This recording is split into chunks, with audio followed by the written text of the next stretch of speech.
مسلم league نون کے M N اے ناصر اقبال بوسال کی مرکزی انجمن تاجران ملکوال کی تقریب میں شرکت۔ ملکوال سے پنڈ دادن خان ٹرین کے بند کیے گئے ٹرپس بحالی کا وعدہ کیا، جبکہ انجمن تاجران کے نئے عہدیداروں کی نامزدگیوں کی منظوری بھی دے دی۔ مرکزی انجمن تاجران ملکوال کی خصوصی تقریب معروف تاجر حاجی محمد شمشاد کی رہائش گاہ پر منعقد ہوئی، جس میں شہر بھر سے تاجروں نے شرکت کی۔ تقریب میں مسلم لیگ نون کے ممبر قومی اسمبلی ناصر اقبال بوسال مہمان خصوصی تھے۔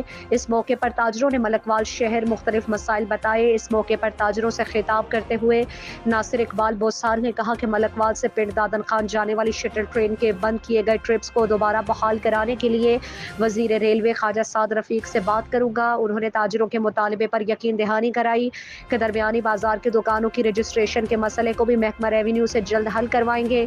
ناصر اقبال بوسال نے کہا کہ ملکوال کے ترقیاتی منصوبوں کو جلد مکمل کراؤں گا۔ انہوں نے مرکزی انجمن تاجران کے نئے عہدیداروں کی بھی منظوری دے دی، جس میں حاجی رانا محمد شمشاد صدر، جبکہ حاجی زاہد محمود سنی جنرل سیکریٹری ہوں گے۔ کابینہ کے دیگر ممبران کا تقرر صدر اور سیکریٹری باہمی مشاورت سے کریں گے، جس کی باقاعدہ منظوری ڈپٹی کمشنر منڈی بہاؤالدین سے کروا دی جائے گی۔